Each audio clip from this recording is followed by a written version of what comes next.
ഇന്ത്യയും പാകിസ്ഥാനും ഒരു യുദ്ധത്തിലേക്ക് നീങ്ങുകയാണോ? ഏപ്രിൽ 22-ന് 26 പേരുടെ മരണത്തിനിടയാക്കിയ പേൽഗാം ഭീകരാക്രമണത്തിന് ശേഷം ഇരു രാജ്യങ്ങളും തമ്മിലുള്ള ബന്ധം വഷളായിരിക്കുകയാണ്. സിന്ധു നദീജല കരാർ താൽക്കാലികമായി നിർത്തിവെക്കുകയും പാകിസ്ഥാനികൾക്കുള്ള എല്ലാ വീസകളും റദ്ദാക്കുകയും ചെയ്തുകൊണ്ട് ന്യൂഡൽഹി ഇസ്ലാമാബാദിനെതിരെ കടുത്ത ശിക്ഷാ നടപടികൾ ഏർപ്പെടുത്തി കഴിഞ്ഞു. പാകിസ്ഥാന്റെ പങ്ക് മനസ്സിലാക്കി ഭാരതം ആഞ്ഞടിച്ചു. പിന്നാലെ നിർണായകമായ ഷിംല കരാർ താൽക്കാലികമായി നിർത്തിവെക്കാനും ഇന്ത്യൻ വിമാനങ്ങൾക്ക് വ്യോമാതിർത്തി അടയ്ക്കാനും അയൽ രാജ്യത്തെയും പ്രേരിപ്പിച്ചു. എന്നാലും അണുവിട ചലിക്കില്ലെന്ന് മോദിയും. പിന്നാലെ പാകിസ്ഥാന്റെ വെള്ളം കുടിമുട്ടിക്കുന്ന രീതിയിൽ പണിയും തുടങ്ങി. പേൽഗാം ഭീകരാക്രമണം നടന്നിട്ട് 3 ദിവസം. തെക്കൻ കാശ്മീരിലെ പേൽഗാമിലെ ബൈസരൻ പുൽമേട്ടിൽ AK-47 തോക്കുകളും അമേരിക്കൻ നിർമ്മിത M4 കാർബൈൻ റൈഫിളുകളും വഹിച്ചുകൊണ്ടുവന്ന തീവ്രവാദികൾ വിനോദസഞ്ചാരികൾക്ക് നേരെ, അതും മുസ്ലിം അല്ല എന്ന് ഉറപ്പുവരുത്തി ആക്രമണം അഴിച്ചുവിട്ടു. ഒന്നിനു പുറകെ ഒന്നായി കൊന്നൊടുക്കി. അങ്ങനെ 26 പേരെ കൊലപ്പെടുത്തി. ഇന്ത്യയിൽ സാധാരണക്കാർക്കെതിരെ നടന്ന ഏറ്റവും മാരകമായ ആക്രമണങ്ങളിൽ ഒന്നായി വിശേഷിപ്പിക്കപ്പെട്ട ഈ ഒരു ആക്രമണം രാജ്യത്തെ തന്നെ നടുക്കി. ഇന്ത്യക്കാരുടെ ഹൃദയങ്ങളെ തകർത്തു. പ്രിയപ്പെട്ടവരെ നഷ്ടപ്പെട്ട കുടുംബങ്ങൾ അഗാധമായ ദുഃഖത്തിൽ. ആ മുഖങ്ങൾ ഓരോ ഭാരതീയനും ഓർക്കും. അടിക്ക് തിരിച്ചടി അല്ലാതെ മറ്റൊന്നില്ല. എന്നാൽ ദുഃഖത്തിനും വേദനയ്ക്കും ഇടയിൽ ഇന്ത്യൻ സർക്കാർ ഉറച്ചുനിന്നു. വ്യാഴാഴ്ച ഏപ്രിൽ 24-ന് നടത്തിയ പ്രസംഗത്തിൽ പ്രധാനമന്ത്രി നരേന്ദ്രമോദി പ്രതിജ്ഞയെടുത്തു. ഇന്ത്യ എല്ലാ തീവ്രവാദികളെയും അവരുടെ വേരുകളെയും പിന്തുടർന്ന് നശിപ്പിക്കും. ലോകത്തിന്റെ ഏതറ്റം വരെ ഞങ്ങൾ അവരെ പിന്തുടരും. ഇന്ത്യയുടെ ആത്മാവ് ഒരിക്കലും തകർക്കപ്പെടില്ല. ഭീകരത ശിക്ഷിക്കപ്പെടാതെ പോകില്ല. നീതി ഉറപ്പാക്കാൻ എല്ലാ ശ്രമങ്ങളും നടത്തും. മുഴുവൻ രാഷ്ട്രവും ഇതിൽ ഉറച്ചു നിൽക്കുന്നു. മനുഷ്യത്വത്തിൽ വിശ്വസിക്കുന്ന എല്ലാവരും നമ്മോടൊപ്പമുണ്ട്. ഈ തീവ്രവാദികൾക്കും ഈ ആക്രമണത്തിന് ഗൂഢാലോചന നടത്തിയവർക്കും അവർക്ക് സങ്കല്പിക്കാൻ പോലും കഴിയാത്ത തരത്തിലുള്ള ശിക്ഷ ലഭിക്കും. മോദിയുടെ ഭീഷണി എങ്ങും മുഴങ്ങി. ഇത് വെറും പൊള്ളയായ വാക്കുകളല്ല എന്ന് ഉറപ്പാണ്. തീവ്രവാദികളെ സംരക്ഷിക്കുന്നതിന് പാകിസ്ഥാനെതിരെ ഇന്ത്യ ശക്തമായ നടപടികൾ സ്വീകരിച്ചു കഴിഞ്ഞു. ഇത് ഇസ്ലാമാബാദിനെ അവരുടെയും ടിറ്റ് ഫോർ ടാറ്റ് നടപടികളുമായി നേരിടാൻ പ്രേരിപ്പിക്കുന്നുണ്ട്. ഇത് ആഗോളതലത്തിൽ കൂടുതൽ പിരിമുറുക്കങ്ങൾക്ക് കാരണമായിട്ടുമുണ്ട്. ആണവായുധങ്ങളുള്ള 2 അയൽക്കാരും സൈനിക ഏറ്റുമുട്ടലിലേക്ക് അടുക്കുന്നു.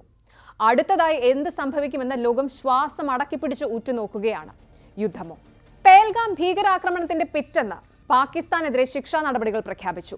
ആദ്യം 1960-ലെ ഇൻഡസ് വാട്ടേഴ്സ് ട്രീറ്റി മുൻപിൻ നോക്കാതെ താൽക്കാലികമായി നിർത്തിവെച്ചു. ജലം രാജ്യത്തിന്റെ ജീവനാഡിയാണല്ലോ.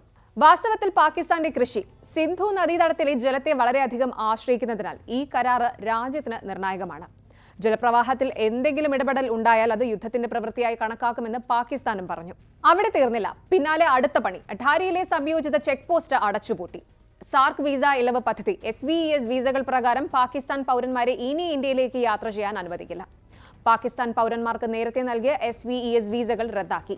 SVES വീസ കൈവശമുള്ള എല്ലാ പാകിസ്ഥാനികളെയും 48 മണിക്കൂറിനുള്ളിൽ ഇന്ത്യ വിടാൻ നിർദ്ദേശവും നൽകി കഴിഞ്ഞു. നയതന്ത്ര ബന്ധങ്ങൾ താഴ്ത്തുകയും ചെയ്തു.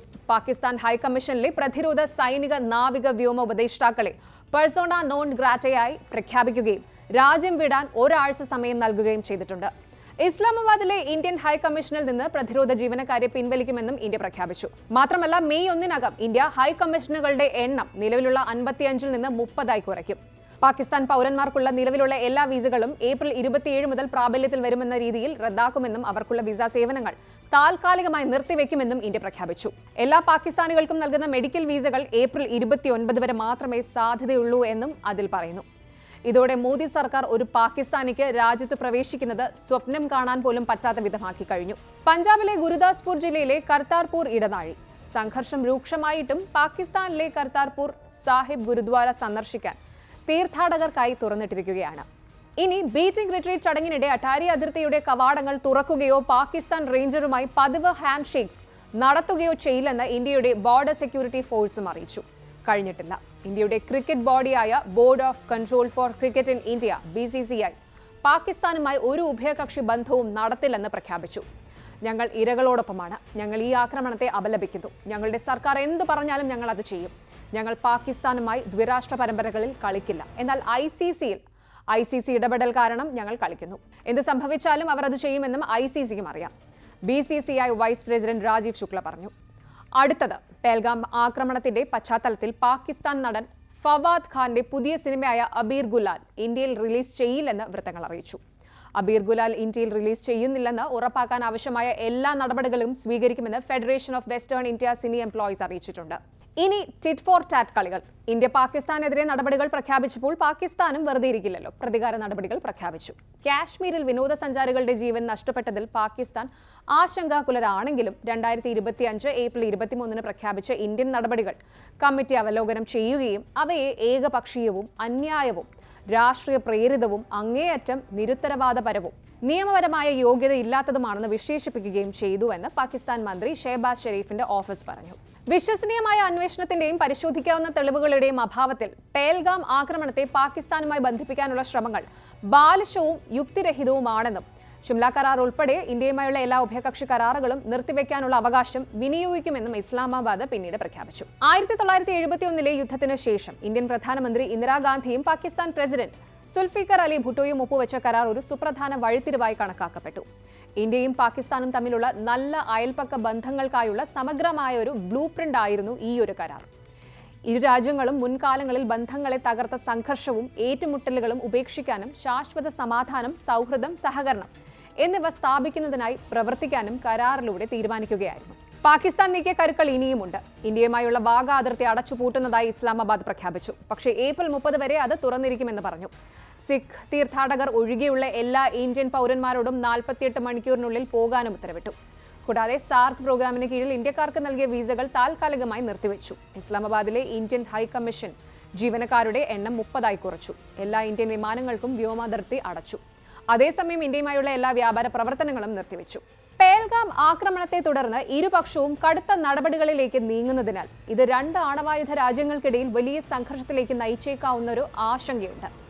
നമ്മൾ എന്ത് വില കൊടുത്തും തിരിച്ചടിക്കുമെങ്കിലും ചിന്തിക്കേണ്ട കാര്യങ്ങളും ഇവിടെയുണ്ട്.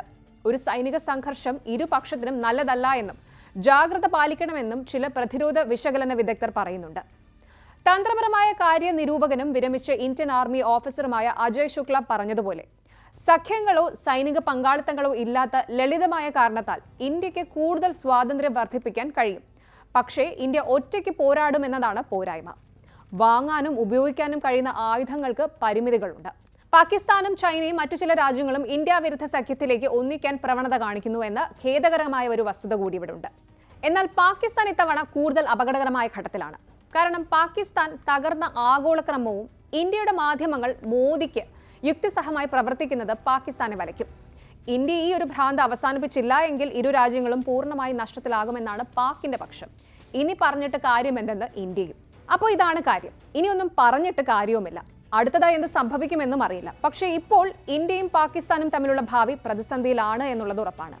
ലോകത്തിലെ 7ാമത്തെ വലിയ രാജ്യമായ ഇന്ത്യ, ലോകത്തിലെ ഏറ്റവും വലിയ 5ാമത്തെ സമ്പദ് വ്യവസ്ഥ, ഇന്ത്യ വീഴ്ത്താൻ ഉദ്ദേശിച്ചാൽ എന്താകും എന്നേ ചിന്തിക്കേണ്ടു. ബാക്കിയൊക്കെ കണ്ടു തന്നെ അറിയണം.